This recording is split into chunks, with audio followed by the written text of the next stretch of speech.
Students, आज का हमारे पास क्वेश्चन है फ्रॉम टॉपिक इलेक्ट्रोकेमिस्ट्री। हम डायरेक्टली क्वेश्चन से शुरुआत कर दे। आप एक बार क्वेश्चन को पढ़ लो। वहां पे the weight of silver displaced by a quantity of electricity which displaces 5600 ml of O2 at STP. मतलब यहाँ पे क्या है, देखो मेरे पास दो चीज है यहाँ पे। पहले तो है हमारे पास सिल्वर और उसके बाद है ऑक्सीजन। अब वहां पे क्या हो रहा है देखो, तो हमें क्वेश्चन रीड करने के बाद एक तो बात क्लियर है, जितनी इलेक्ट्रिसिटी मेरे पास जितनी इलेक्ट्रिसिटी है वो किसके लिए मुझे चाहिए। पहले तो चाहिए मुझे डिस्प्लेस करने के लिए सिल्वर को। वही कितने इक्वल है हमारे पास, वही इलेक्ट्रिसिटी हम पास कहाँ पे कर रहे हैं, एट O2। O2 के वहां पे कुछ क्वांटिटी थी। अब देखो मुझे क्या फाइंड आउट करना है, उससे पहले मैं वहां पे क्या यूज करूंगा।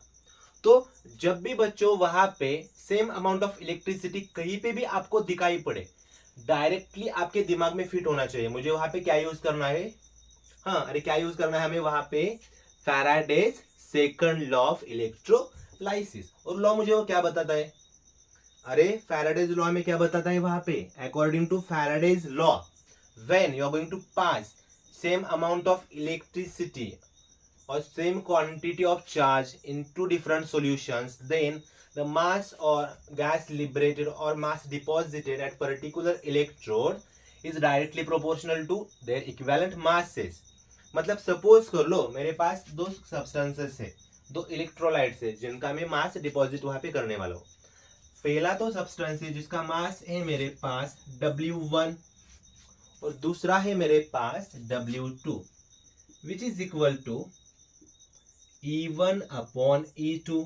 अब W1 मतलब क्या, अरे W1 मतलब mass of first substance which is deposited. W2 मतलब क्या, mass of second substance which is deposited. उसके बाद यहाँ पे देखो E1 मतलब equivalent mass of first substance, E2 मतलब equivalent mass of second substance. अब वही रिलेशन हम किसके साथ रिलेट करेंगे, हमारे क्वेश्चन के साथ। पहले तो मेरे पास है यहाँ पे W1 मतलब क्या, अरे वेट किसका है, पहला सिल्वर का, वेट ऑफ सिल्वर। दूसरा कौन है मेरे पास, weight of O2 which is equal to क्या आ गया हमारे पास, देखो इक्विवेलेंट मास किसका, equivalent mass of silver upon equivalent mass of O2। अब आपको वहां पे फाइंड आउट करना है वेट ऑफ Ag। तो अभी हम क्या करेंगे, मैं उस फॉर्मूले को थोड़ा सा एक्सचेंज करता हूँ, थोड़ा सा चेंज करता हूँ। वहां पे क्या होगा, weight of Ag is equal to W2 का, सॉरी वेट ऑफ O2 कहाँ पे, बेस को आगे जाएगा तो मल्टीप्लाई हो जाएगा वहां पे EAG into WO2 upon equivalent mass of O2। अब देखो मेरे पास वैल्यूज किसकी है और मुझे किसकी वैल्यूज तैयार करनी है। तो हम सबको पता है जब भी मैं इक्विवेलेंट मास निकालो, हम इक्विवेलेंट मासेस कैसे फाइंड आउट करते हैं।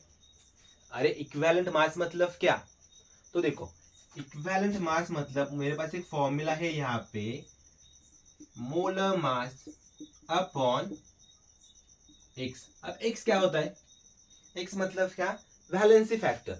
एक तो वहां पे वो कितने इलेक्ट्रॉन डिस्प्लेस करेगा।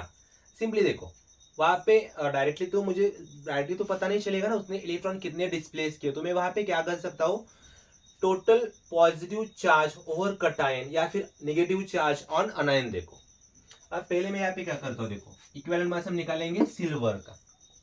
ओके, अब हम सबको पता है सिल्वर कितने इलेक्ट्रॉन लूज करता है या फिर गेन करता है। अरे कितने सिल्वर है वो कितने गेन करेगा या फिर लूज करेगा, सिर्फ एक इलेक्ट्रॉन। मतलब यहाँ पे सपोज कर लो मेरे पास सिल्वर है, Ag+1 कितने इलेक्ट्रॉन गेन किए उसने, +1 इलेक्ट्रॉन और इट फॉर्म्स सिल्वर। मतलब यहाँ पे उसने इलेक्ट्रॉन एक ही गेन किया। इसका मोलर मास मेरे पास कितना है सिल्वर का, 108 ग्राम। मतलब इसका मैं इक्विवेलेंट मास कैसे निकालूंगा, equivalent mass of silver is equal to क्या होगा, देखो उसका molar mass 108 gram upon displacement of electron या फिर वैलेंसी फैक्टर 1। मतलब मेरे पास सिल्वर का इक्विवेलेंट मास तैयार हुआ 108 ग्राम। अब चलो उसके बाद हम निकालेंगे फॉर ऑक्सीजन। अब हम ऑक्सीजन के लिए यहाँ पे क्या करते हैं, देखो इक्विवेलेंट मास ऑफ O2। अब एक ऑक्सीजन का मोलर मास या फिर एटॉमिक वेट कितना होता है ऑक्सीजन का, एक का होता है 16, दोनों का 32। मतलब 32 अपॉन, अब यहाँ पे देख लो क्या होता है, यहाँ पे एक ऑक्सीजन की वैलेंसी कितनी है, अरे ऑक्सीजन की वैलेंसी 2, दोनों की कितनी होगी वहां पे, अरे 4 ही होगी ना, तो डिवाइडेड बाय 4, मतलब यहाँ पे आपका आंसर आएगा 8 gram. This is your equivalent mass of O2। अब मुझे यहाँ पे दोनों को भी क्वांटिटीज मिल गए, मुझे सिल्वर भी मिल गया और यहाँ पे O2 भी पता चला। अब हम जाएंगे फॉर वेट या फिर मास ऑफ O2। अब प्रॉब्लम क्या है, देखो यहाँ पे हम डायरेक्ट उसको कैसे निकालेंगे, एक बार क्वेश्चन को फिर से आप पढ़ लो, सब कुछ वहां क्वेश्चन में पढ़ा होता है, हमें हिंट भी वहां पे ही मिलते हैं, हमें एक्चुअली करना क्या है। अब आप इस आधे पार्ट को यहां से आगे पढ़ोगे, डिस्प्लेसेस से आगे up to O2 at STP। अब STP हम कब देखते हैं, STP मतलब क्या, अगर आपके पास कोई भी गैस होगा, STP मतलब स्टैंडर्ड टेम्परेचर एंड प्रेशर, हमें पता है गैस हो या फिर आपका लिक्विड हो, आपके पास स्टैंडर्ड वॉल्यूम होता है 22.4 लीटर, और मेरे पास वहां पे फॉर्मूला तैयार होता है। देखो हम वहां पे क्या करते हैं, number of moles of O2 find out कर सकते हैं, मतलब क्या, given volume upon molar volume, और हम सबको पता है मोलर वॉल्यूम मतलब क्या, मेरे पास उसकी वैल्यू होती है मोलर वॉल्यूम की 22.4 लीटर। अब प्रॉब्लम क्या है, क्वेश्चन में मुझे दिया है ml, तो हम वहां पे क्या करेंगे, ml का लीटर का कन्वर्जन करेंगे ml में, तो क्या होगा, देखो number of moles of O2 is equal to given volume कितना है, तो यहाँ पे देख लो कितनी वैल्यू उसकी 5600। अब अगर मैं उसको कन्वर्ट किया ml में तो इसकी वैल्यू क्या बनेगी 400 ml। मतलब क्या हुआ, देखो अब यहाँ पे हम क्या करते हैं, इस जीरो की जीरो ने काट डाला, उसके बाद नेक्स्ट को यहां से यहाँ पे उसने खा दिया, तो मेरे पास बचा क्या 56 अपॉन 224, और उसका आंसर मेरे पास आता है 1/4। मतलब कितना हुआ यहाँ पे, number of moles of O2 हमें यहाँ पे मिले 1/4। अब मैं यहाँ पे क्या कर सकता हूँ, देखो मेरे पास फिर से एक बार एक नया फॉर्मूला है नंबर ऑफ मोल्स का, given mass upon molar mass, ठीक है ना। तो अब यहाँ पे देखो क्या है, मुझे मिल गए नंबर ऑफ मोल्स, तो मैं यहाँ पे यूज कैसे करूंगा, therefore we have number of moles of O2 is equal to, given mass मैंने यहाँ पे मान लिया x upon molar mass of O2, एक का कितना 16, दोनों का कितना 32, तो यहाँ पे हुआ x upon 32। Number of moles मेरे पास कितने हैं वहां पे 1/4 इज इक्वल टू कितना बनता है, देखो वहां पे x अपॉन 32, मतलब x यहाँ पे क्या होगा आपका, x is equal to 1/4 into 32, 4 8 जा 32, मतलब फिर से आपके पास वैल्यू हो गई x की 8 ग्राम। मतलब आपको यहाँ पे सब क्वांटिटीज आपको मिल गई। पहली क्वांटिटी कौन सी है मेरे पास, इक्विवेलेंट मास ऑफ सिल्वर जो मेरे पास है 108 ग्राम।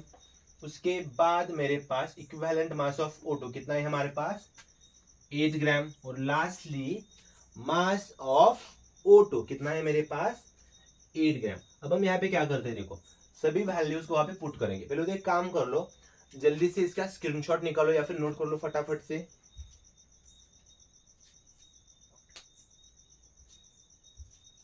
ओके स्टूडेंट, अब यहाँ पे बचता है मेरी लास्ट फाइनल स्टेप। अब यहाँ पे हम क्या करते हैं, देखो तो लास्ट फाइनल स्टेप क्या है मेरे पास, weight of Ag is equal to क्या होगा वहां पे, weight of Ag equivalent mass of Ag upon,